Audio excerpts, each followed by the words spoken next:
It's new, it's refreshing, it's life-giving. Make a date with John Kpikpi from City of God Church on the Rebuilding the Nations program. Love is laying down your lives for somebody else. The overall goal of discipleship is to make people to become like Jesus. Rebuilding the Nations, an opportunity to restart your life, your marriage and your family, our churches and our nations on the sure foundation of God's truth. Rebuilding the Nations, ever challenging but refreshing.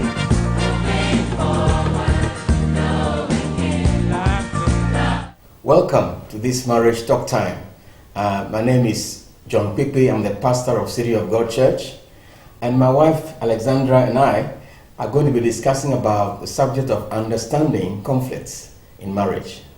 Every married couple will agree that they do have conflicts in their marriage, which is often very difficult to understand because the two people really love each other, they're excited about each other, they're married so that they will live happily ever after, but then conflict seems to be part of the experience, isn't it?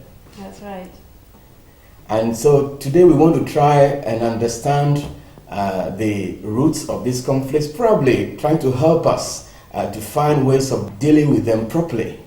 There are many roots of conflicts in marriage relationships, and we want to mention just a few. One of them is the inherent differences between men and women. That's right, and sometimes another one could be differences in upbringing, actually. And then physical factors like tiredness and hunger can cause us to argue. And of course, sin, when we do what God says we shouldn't do in marriage relationships, it can bring a lot of conflict. That's a big cause. Yes. And then lastly, we can mention Satan. We decided to mention him last for a good reason. Well, because I think most people will mention him first when they have difficulties. We think that there are lots of other factors we need to deal with before we get there. But actually today we will be focusing on just one of these factors, which is the inherent differences that we have between men and women. Yes, men and women are really different. Right from the beginning, they were created differently. In Genesis, we read that God created them male and female, which means that we were created two different forms. And we can even see this in our shape when That's we right. look at people. So men tend to have broader shoulders, and women have wider hips. That's right. Generally, men are stronger and taller than women. Men have deeper voices. And of course, men and women have got different sex organs as well. So we can even trace this to the cell level, where there are differences in the chromosomes. Men have XY and women have XX. So basically, every cell of a man is different in structure from every cell in a woman. Yes. So men and women, we need to establish right from the beginning, are different. Very different. Yeah. So all these differences that we observe on the surface should alert us to the fact that there may well be some invisible differences between men and women which we can't see with our eyes, but which we can find with a bit of probing. And when we look at the research that has been done to document the differences between men and women, there are many interesting things that come up. And one of the first is that men and women apparently think differently. Yes, there's a big difference in the number of things we can think about at one time.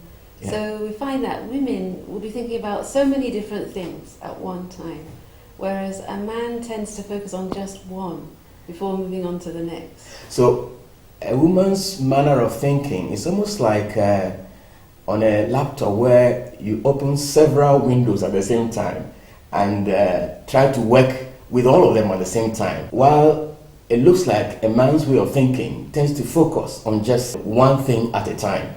That's right.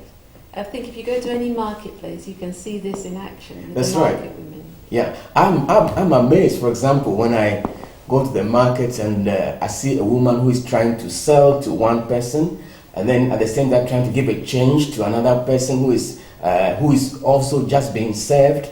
And then this same woman is looking after her children around her feet. And then also, she also keeping an eye on the rice that is cooking on the stove behind the stall. And she could be doing all these things at the same time. It's marvelous. It's amazing. I think that's something that women do all the time. It must be connected with the many different things they have to do in the house, in the kitchen, for example, cooking, maybe washing the dishes and looking after the children. It's just something that I think God has given them, isn't it, to be able to do many different things at the same time. Yes, most women will be thinking about their children at the same time. They're thinking about what they'll cook that evening for their husband. They may be managing a job. They're certainly managing a household. So at any point, they need to be thinking about all of these things. It's a marvelous gift, but there is a downside to it, isn't it? I think the challenge is that in all those areas, there can be problems, little problems arising every day in the house or at work, or something that you said to your husband or he said to you. And the downside for women is because they're aware of all these areas of their lives all the time, they're also aware of all the problems all the time. So instead of thinking about just one problem, they're aware of maybe 6 or 7 problems. I mean, they pile them up. They can be piled up. And very quickly they have something like a mountain facing them. Yes, and it can be overwhelming. That's right. And of course, we discovered also that men usually think about one thing at a time. So men often, even if there are difficulties, they're looking at one thing at a time. So it creates a problem, doesn't it, Alex? Because if a woman is saying, I've got this mountain of problems, which is actually an accumulation of different things she's strung together, the man often cannot see it. No, he wouldn't be able to relate to it. He would look at each problem in turn, and they seem like small problems. So he'd find it difficult to understand, why are you getting so upset? That's right. So that can be a difficulty because the woman then thinks, this man is uncaring. This man doesn't really take what I'm going through seriously. He doesn't understand me. That's right. And yet the man has a difficulty having to add up everything that the woman is doing. So when it comes to men, what can you tell us about the way you think? Well, I think I identify with that really. We tend to focus on one thing at a time.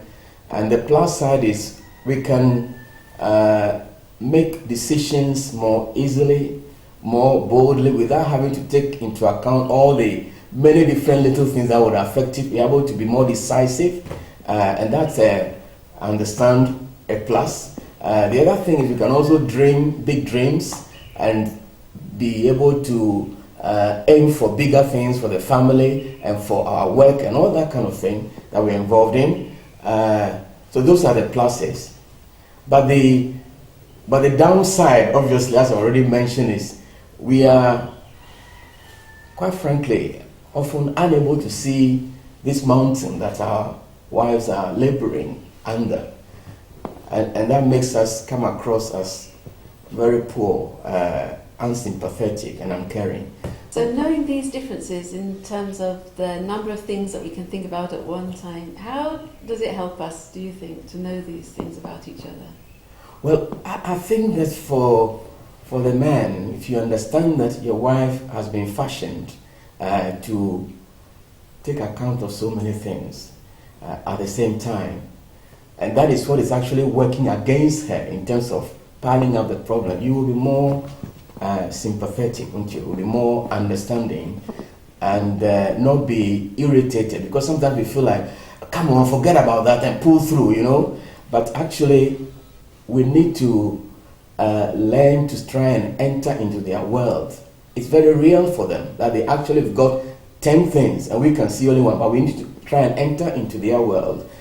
Try and see at least 4 or 5, put it together, and then we will be more, we will be able to come alongside and assist, rather than condemn and be irritated by what we think is, well, they're not really standing up. And I think on our side, understanding this difference will help us not conclude that our husband is uncaring or unsympathetic or doesn't understand us. And another way it can help us is that we can try and listen more to our husband when he's sharing an idea or his vision for something, without jumping in straight away with all the possible drawbacks that we can see and all the practical difficulties, because I think that is very discouraging for a man.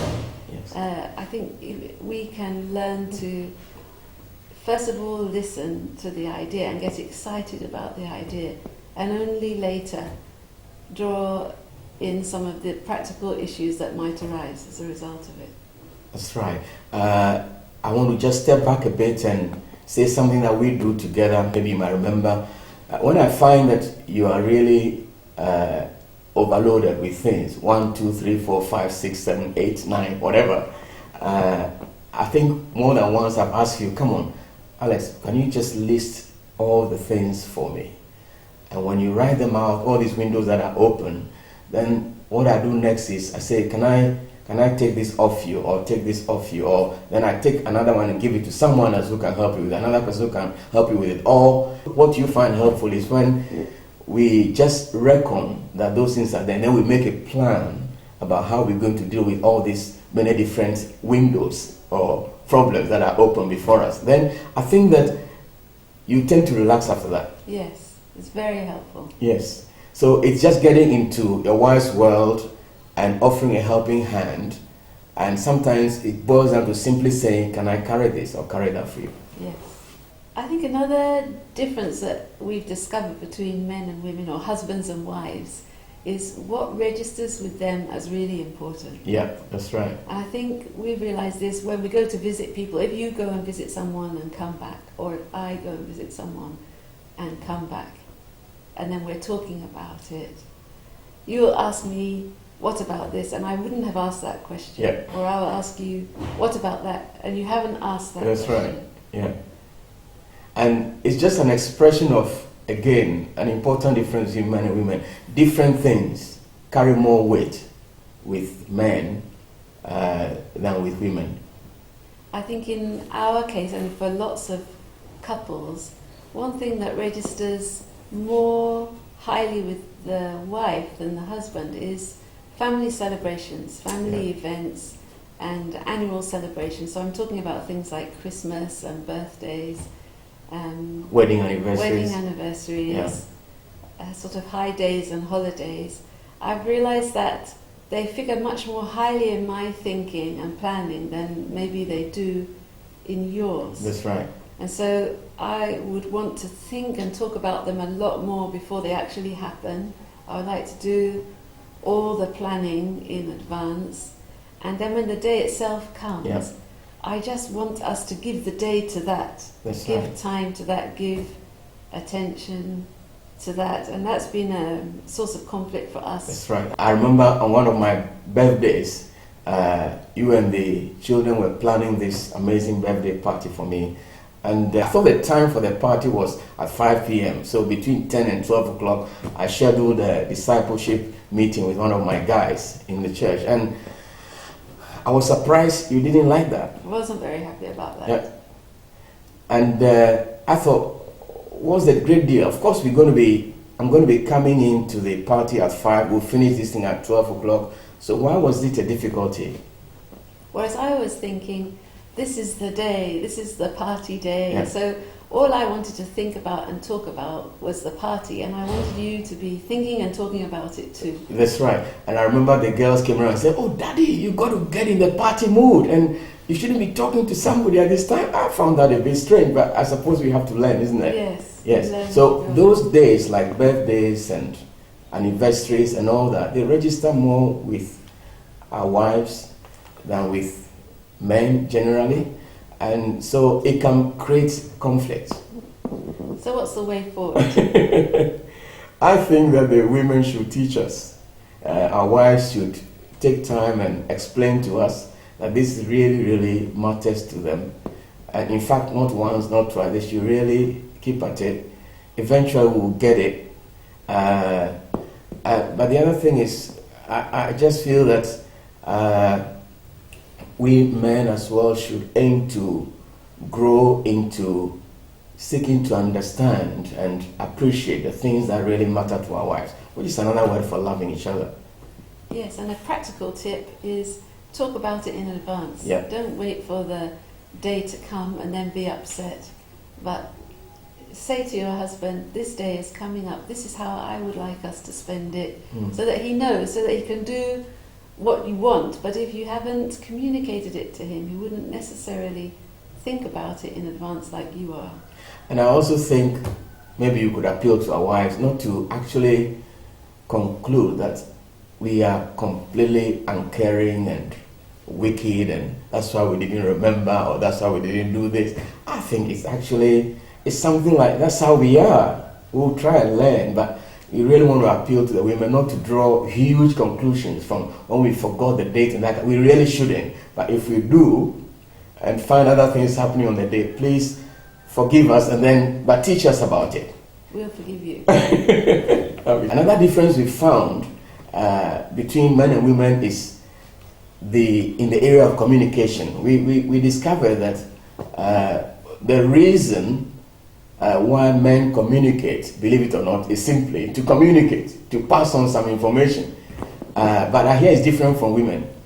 Yes, we also want to pass on information, but we have another goal when we're communicating. A hidden agenda. As well, and that is to deepen our relationship. So we're doing two things when we're talking. We're trying to tell you something, but at the same time, we're trying to build our relationship with you. So how the conversation goes is very important for us. So you're not looking for anything snappy, quick, and out of it? No, we want to engage with you. That's right. And this can lead to conflict because when a man is communicating, when he's said what he wants to say, he's finished. Yes. And so we might be left feeling, oh, he doesn't want to talk to me, he's eager to go away. And the husband too can feel a bit irritated or nonplussed. Why is she still talking about this thing? Because we've already talked about it. But she is just enjoying the interaction and trying to deepen the relationship further. So these things can lead to tension. So what you're really saying is full engagement, focused attention from the men. And I also understand that you are in that means of focused attention, you're looking for more than just words. Is that right? Yes. Okay. This brings us to the whole area of non-verbal communication. Yes. I think women are much more aware of non-verbal communication than men. Like what? So, well, we have verbal communication, which is the words that you say. And men obviously are aware of that, as women are. But women are aware of other things going on while we're talking. So we're listening to what you're saying, but at the same time, we are very aware whether you're smiling at us or frowning or tapping your foot because you're eager, a bit bored with the conversation. So your whole posture and facial expression is communicating to us as well. So a man might feel a bit confused that his wife seems upset by what he said. He's thinking only about the words that he said, and he can't see anything wrong with what he said. So, for example, if I said it while I'm looking away like this, I will bother you? Yes, that would communicate that you're not really interested in what's going on. Or while saying it, I'm sort of, doing a text on my mobile phone. Is that a problem? What I'm saying is not important. What about my iPad if I'm really wanting to use it while talking? It means that I'm not priority with you, or what I'm talking about is not a priority with you. So you would feel that you're answering me all right and addressing whatever I'm saying, but for me it wouldn't be satisfactory. So this is another source of conflict. You want the whole of me? Yes. When we're having a conversation? All of you. That's good. So you mentioned about the smile. How important is that? Well, we can't smile all the time. But a smile communicates a lot. It changes our whole face and just communicates real positive affection. So if we smile at each other often, it's going to help, especially if it's the first thing we do when we see each other. So will I win a lot of points if I really kept the smile coming? Yes, it will help a lot. That's great. Okay. Doesn't actually cost very much. No. In fact, it costs nothing. In fact, I've heard that it takes more muscles to frown than to smile. Which means you expend more energy frowning than smiling. So and then it has such a huge and positive impact on, communication and relationships. So keep the smile flowing, eh? Yes. Shall I try one? Yes. Okay. Now, then the other area which we found out in which men and women are different from each other is the area of actually tackling problems. Yes, so all the differences we've talked about so far can cause their own problems. Yes. And then, even the way we tackle these problems can cause another problem. We've got our work cut out, haven't we? Anyway, this is what we found out. That for men, problems present an opportunity to demonstrate competence. So when a problem comes up, to try and tackle it, you just go for it and solve it like this, 1, 2, 3. You've dealt with it, that's it. And now, who would have thought that you shouldn't do that? But actually, I hear women actually handle problems differently. Yes, I don't think we are all aware of this, but it does seem to be the fact that although we want a solution, that's not all we want. We also, the process of finding the solution is also very important for us. Because again, it's another opportunity to deepen our relationship, to interact with our husband, and to know and be very sure that he cares about us and our problems. So if our husband solves it like that, we haven't had that process. So although we've got the solution that maybe we needed, we haven't had the opportunity to interact with our husband, which was also on the agenda. So what you're really saying, Alex, is when our wives are telling us about the problem, a particular issue, we should hold our fire about solving the problem. We should hold our fire, not shoot out the answers. Yes. Even in the middle of what they're telling us. Because sometimes when we're listening to you, we can almost work out where you're heading to, where the problem is. Then we try to provide the answer while you are still midstream. Yes. You said we shouldn't really do that. What we'd actually like is if you listen to what we were saying and give us some signal that, yes, that really is a problem. Yes. Even though you already know the answer. It's called empathizing. Yes. Okay. So for us to know that, you can see that that was difficult for us. Yes. And to even say, oh, sorry, that must have been difficult for you. Yes. I think women do that for each other a lot, and we also would love it if our husbands would do it for us. So we would like the empathy, then we would like the sympathy. Empathy, then sympathy. And then the solution. And in fact, we'll be sort of primed up and ready for the solution if we've had those two things first. Yeah, I'm aware that when I shoot out those, answers so quickly, you tend to just go on saying the problem because I think, no, I've already solved it, and then you still saying it. And I think it took me a while to learn that actually there is more involved. So I've got to listen and agree that it's a difficult problem.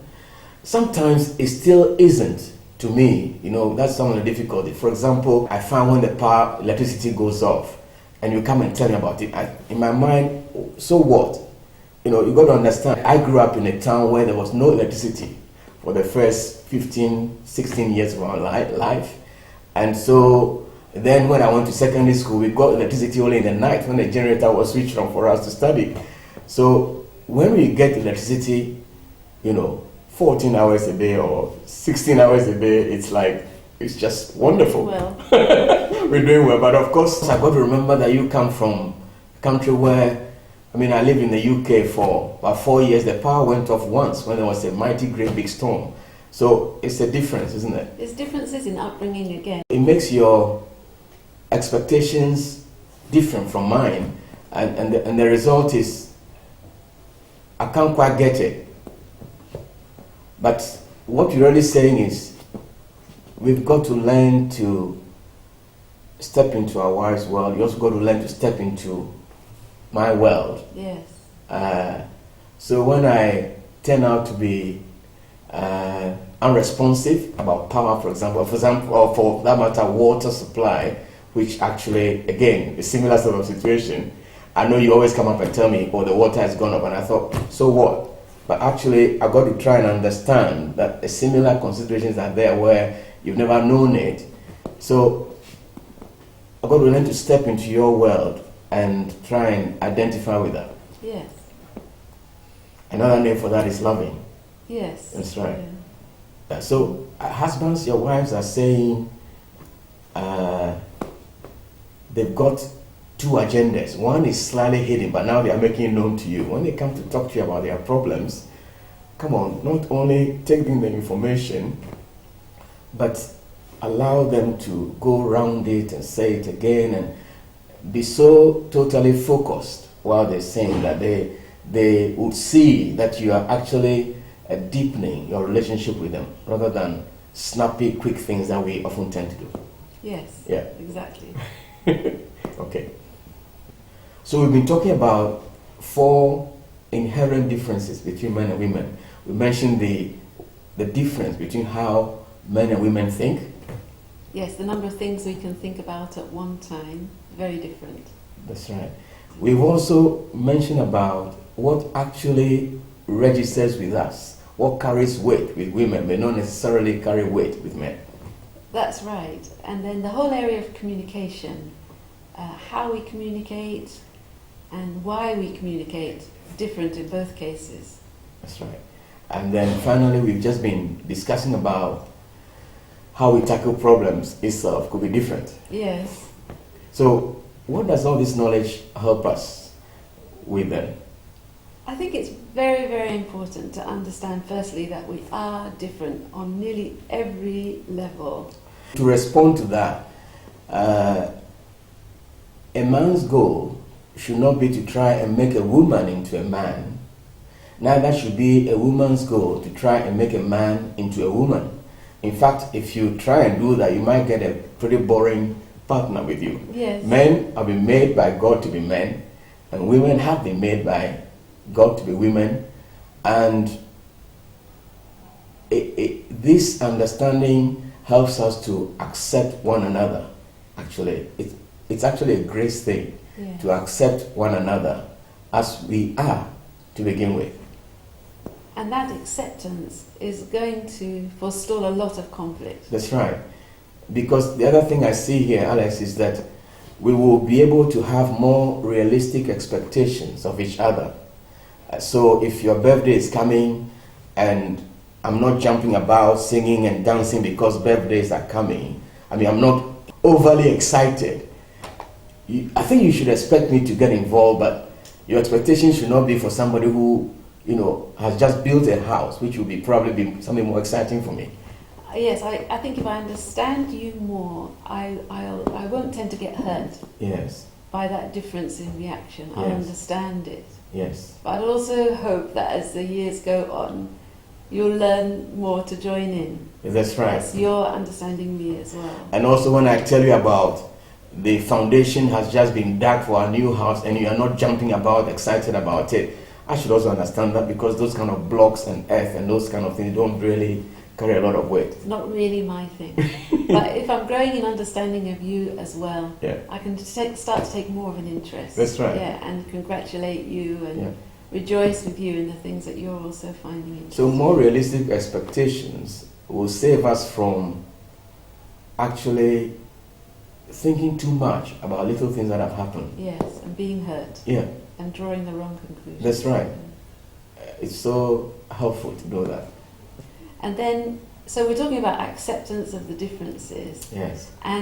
But we can even go further and start to embrace the differences, be happy about those differences, and even celebrate the fact that we're different. That's right. In fact, some of the things that these differences we are talking about, they probably cost you pain and argument and all kinds of things before. But if you understand it like that, it actually helps you to laugh about them. So she's doing it again. I'm like this, she's like that. It will become opportunities for laughter instead of opportunities for just hurt, because we now know why it's like that. And yes, they are so real, aren't they? Yes.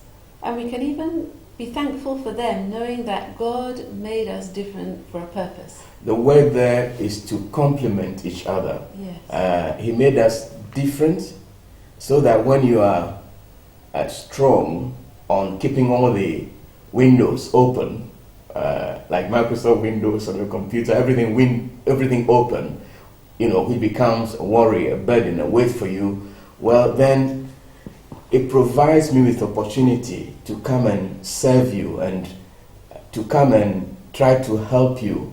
And that is called loving. Yes. So actually the very differences which should have been causing us to flare up at each other becomes opportunities for showing love and sharing love and giving love to each other. So in the same way, when I can think of only one thing and I'm going out and I've forgotten to comb my hair or forgotten to pick up my bags and all that kind of thing, instead of lashing out and say, oh, you forgot about this again. No, it's an opportunity to love me. So you say, oh, then you think about all the things and you put the soap and the sponge and the toothpaste and all that. When I'm going on a journey, you remember to put all those things. So it's an opportunity for you to love me. So this difference actually enables me to be the helper for you that God wanted me to be. Exactly. So these differences are really there for a purpose, either to complement or to compensate for the difference in the other person. And it is when we understand them and we are willing to embrace them, then we begin to actually celebrate these differences. So we will know this person's got his strengths and he's got his weaknesses, and God has designed it like that in order that we can join together. So it's good that we're different. That's right. If not understood, these things do cause pain and can cause a lot of pain. But if understood, we recognize that this is another opportunity for me to share my love with my wife, another opportunity for my wife to serve me and to be my helper. And then we'll just say, thank God for the differences. Yes. What did the Frenchman say? They say, vive la différence. That's right. Something that designed by God, not to try us actually, but to help us to learn how to grow in loving one another. So long live the differences. Hallelujah. I trust that you followed our discussion and I trust that you found it helpful. It's really a way of trying to appeal to us. Don't let us jump to the point of demonizing our spouses, when these differences come up. In fact, most of them, God has put them there for the purposes that we have discussed. If you want to contact us for more information or other DVDs, please, the details are coming at the bottom of your screens right now. The Lord richly bless you, and may He give you wisdom and skill to build happy marriages and fantastic homes to the glory of God.